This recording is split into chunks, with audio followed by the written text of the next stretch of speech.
ในส่วนทั้งสิ้นค่ะ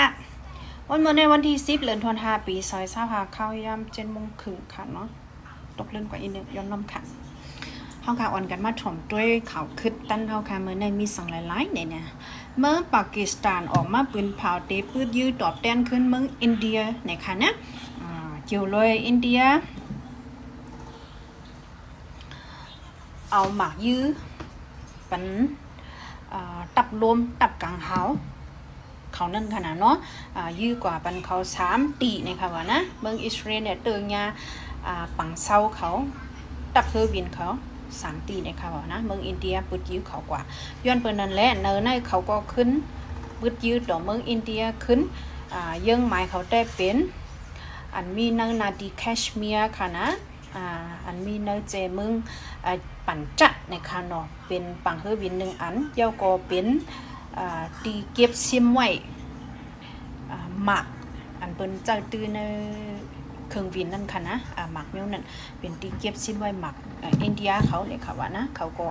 ว่ายังหมายกันนั่นเห็นก็พูดยืดต่อกันกว่านะครับปังตึกในแต่ก็ไปเย้าค่ะตึกสึกเฮาแห้งเคียงต่อกันแทงอยู่ในก็โหนึงค่ะเนาะ14ได้เฮาค่ะมาถ่อมด้วยข่าวใต้ทีวีออนไลน์เฮาค่ะแต้มไว้ค่ะเนาะค่ะก็ย้อนออกมาลุ้นในพี่น้องเขาตีวัน2ศพนี่ค่ะเนาะทบเพพลหายลมพัดวัดว่าผาเสือแลเฮิรนเยลูกไกว2ปักป้าป้าเจมสิมปันเจ้าฟ้าไต้นี่ค่ะว่าก้นเมืองใจเวโฮมบักล่างตึงใจแกงเขาเตรียมตังไว้เนื้อสื่อตรงก้นว่าเมื่อว่าวันที่9เดือนธันวาคมปี2025ในผลหายลมปัดแห้งหนาแลวัดว่าผาเสือโฮงเฮ็ดแล้วเฮิรนเยอันมีในวัน2ศพใจเวโฮมบักล่างหมก2ปักหลังเลยลูกไกวกว่าโดดตั้งจอยแถมตั้งน้ำในค่ะเนื้อวัดว่าผาเสืออันลูกแล้วกว่านั่นจะรอบศาลาเอาหลังคาปิวกว่าไปที่กองมูก็ปุดกว่าสิมปันเก่าอันเมื่อเจ้าฟ้าไต้เมื่อก่อนก่อสร้างไว้นั่นก่อไล่ลู่แล้วกลปังกว่าว่าในค่ะในข่าว Homeland News Agency ก็แต้มบอกว่าสิมลงนั่นเจ้าฟ้าหลงเจ้าเนื้อคำก่อสร้างเกอหลีมาเจเมื่อปีก็สัตว์สเกรดเฮง2ปาก58นี่เลยอายุมีอยู่ปาก30ปีเป็นสิมกึกปื้นปันเก่าเจ้าฟ้าไต้ตี1วันในค่ะนะวัน2ศพนั่นมีไว้หิมฝังน้ำเขียวต้องมันห้องชิ้นต้วนมิดมีดิปักน้ำศพนำ2สายเลยจังห้องว่า2ศพเนี่ยค่ะอันกวางมันได้ก็เขาเมื่ออ่านไหนค่ะนะได้สื่อข่าวห้องข่าวได้ถือออนไลน์สืบเสนได้ค่ะได้มาลูเนทางอัน DVB TV News เต็มตังไว้ค่ะนะจุ่มก้นหนุ่มปะโอนี่ค่ะนะจุ่มก้นหนุ่มปะโออะแคจามีปืนเผาว่าเดโฮมป้องกันดังจุ่มเปลี่ยนเหตุการณ์ลุกพื้นกว่านะคะนะจุ่มก้นหนุ่มปาโออะเคจะมีอันห้องว่า PYA ตับจุ่มอันไหนเนี่ยค่ะนะเตะหัวมือกันกว่าตั้งเจอจัดหลอดแล้วปาโอนั่นน่ะเนาะ BNLO เฮเตะหัวมือกันลูกพื้นกองสีซึกมันกว่าเนี่ยค่ะนะอันในก็ภูมิปุนพรโหนาจุ่ม PYA เขาปืนเผาออกมาในวันเมื่อในวันที่10เนี่ยค่ะนั่นคือการลุกพื้นเตเอ็นแห้งใหญ่มากนั่นคือการลุกพื้นเตเจียวเป็นการนั่นคือการลุกพื้นเตขึงค่ำเฮ็ดไรไวกว่านั่นจังไรมาโฮมมือกันดัง PNLO วันนึงเลยค่ะนะเขาลาว่า PNLO เนี่ยก็มันเหมือนจุ่มปีจุ่มน้องจุ่มอ้อยหลีกันก้อยแลจังไรมาโฮมมือเนี่ยค่ะนี่ก็โหนึงสืบเสในปังตึกตีเว้งมันหมอกกองสีซึกมันเขาเอาเฮอมินมาปล่อยไว้หมักมือจึ้นย้ำเนี่ยค่ะก้อยกะว่าภายเกียอีกสักครั้งกว่าเก็บเอาไว้ไหลเนี่ยค่ะเนาะ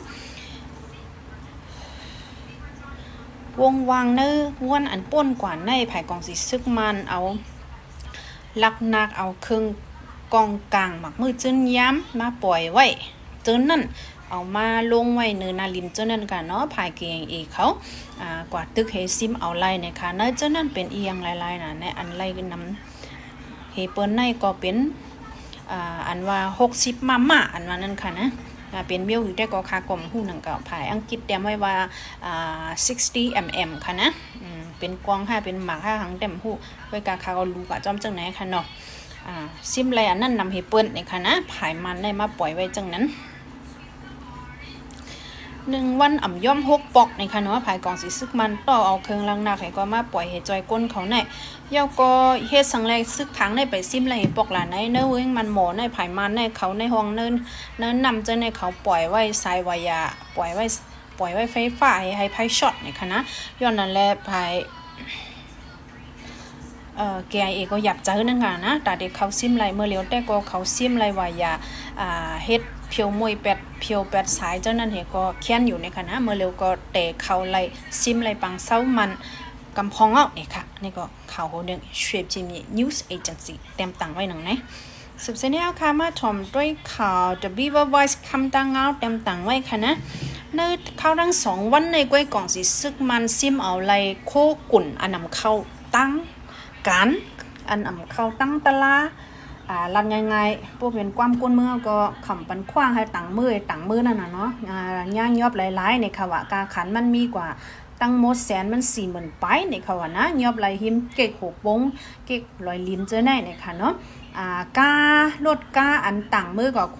กุ่นเจอในตั้งหมด11 ลำในข่าวยอบไว้ไหนนะลูกตีตาคิดเลี้ยงมือมึงเพียดมือมึงเป้งมือกิ้งตุงมือจะในขนาดเนาะเขาได้ปืนเผาไว้กำเหลียวค่ะว่าเขาได้อ่ำปันเอามือเอียงหลายๆเนี่ยสังเกตว่าเขาตึกขีเนี่ยซื้อไอ้ต่างมือก็ย่างยอบซุ้มหลายนั่นค่ะเนาะในก็ย้อนฟังบันทึกพี่น้องโหนึงค่ะข่าวย้อยมันได้ก็ข่าวกับอ่านอะไรนะคะนะเนอะ The Voice คำตังเงาเนาะ